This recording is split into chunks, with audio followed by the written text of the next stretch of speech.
नमस्कार मित्रों, कैसे हो? आशा है बढ़िया और प्रसन्न होंगे। प्रसन्नता के साथ प्रयास अभ्यास पुस्तिका का प्रोजेक्ट 20 भोजन पर प्रोजेक्ट कार्य अपने माता पिता अभिभावक से के सहयोग से पूर्ण कीजिए। प्रश्न पहला है, भोजन से हमें कौन कौन से पोषक तत्व मिलते हैं? तो भोजन में मुख्य पोषक तत्व कार्बोहाइड्रेट, प्रोटीन, वसा, विटामिन तथा खनिज लवण होते हैं। इसके अलावा हमारे भोजन में आहारी रेशे, रुक्षांश और जल भी शामिल होता है। अगला प्रश्न है, पौधों से प्राप्त होने वाले खाद्य पदार्थों के नाम लिखिए।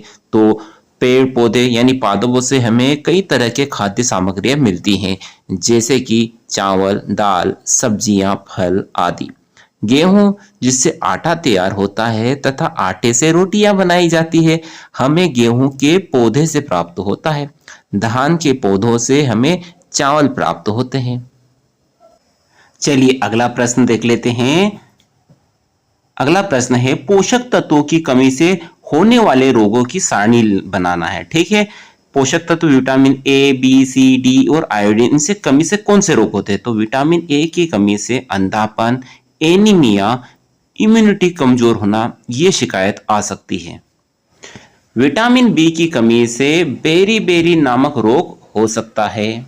विटामिन सी की कमी से स्कर्वी रोग हो सकता है, जिससे थकावट, बालों का गिरना आदि समस्याएं हो सकती है।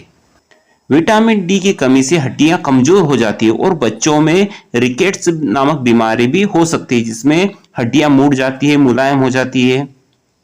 विटामिन ई की कमी से नेत्र विकार हो सकते हैं। बड़ी बड़ी बीमारियां जैसे हार्ट अटैक और डायबिटीज भी हो सकती है, पर्याप्त मात्रा में विटामिन ई प्राप्त न हो तो। अगला पोषक तत्व है आयोडीन। आयोडीन की कमी से घेंगा, गर्भपात, विकलांगता, मंदबुद्धि और बौनापन, बहंगापन आदि हो सकता है। अगला प्रश्न है, फास्ट फूड और जंक फूड खाने से हमें क्या क्या नुकसान होता है? तो जंक फूड और फास्ट फूड खाने से बहुत नुकसान हो सकता है। यह सिर दर्द का कारण बन सकता है। जंक फूड खाने से डिप्रेशन की समस्या बढ़ सकती है। मुहासों की परेशानी, जंक फूड के अधिक सेवन से स्किन को भी नुकसान पहुंचता है। जंक फूड खाने से दांतों में सड़न की परेशानी भी हो सकती है। हार्ट हेल्थ को नुकसान पहुंचता है, इसलिए हमें जंक फूड को अवॉइड ही करना चाहिए।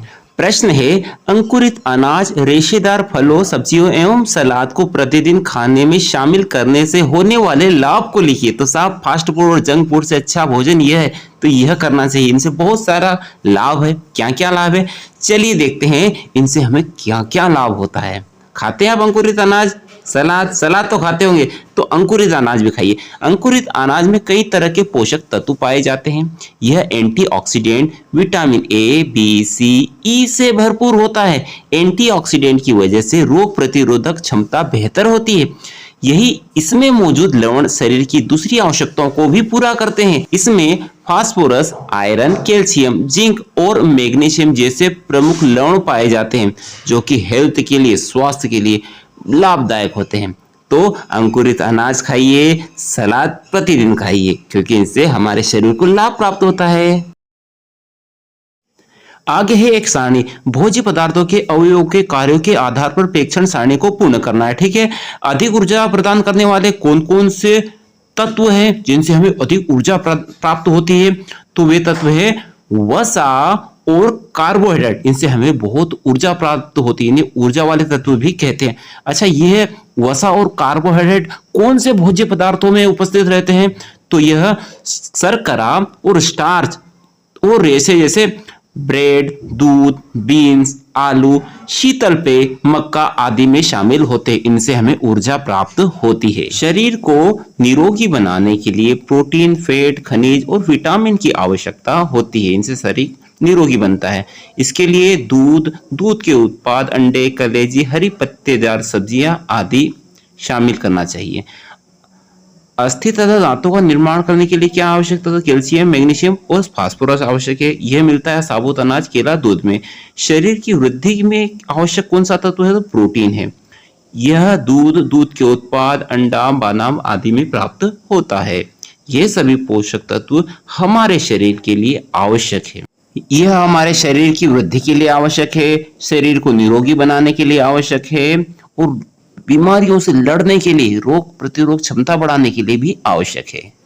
अगला है अपने घर से विभिन्न अनाजों के कुछ दाने मटर मक्का चना गेहूं सेम के को लेकर उन्हें मिट्टी के अंदर रखकर उसमें नियमित पानी डालिए और बीज के अंकुरण का अवलोकन करना है। ठीक है, जब हमने मटर बोया तो वह अंकुरित हुआ 10 से 14 दिन में, मक्का हुई 7 से 14 दिन में, चना 1 से 3 दिन में ही अंकुरित हो गया, गेहूं को लगा 3 से 5 दिन, सेम को लगा 10 से 12 दिन। ठीक है, यह अंकुरण का रिजल्ट हमें प्राप्त हुआ, परंतु यह स्थिति और तापमान पर भी निर्भर करता है। ठीक है, आप भी करके देखें। आशा है प्रोजेक्ट आपको समझ में आया होगा। वीडियो अच्छा लगा हो तो लाइक करें, चैनल पर नए हो तो सब्सक्राइब भी कर दें। अगले वीडियो तक जय हिंद, जय भारत, वंदे मातरम।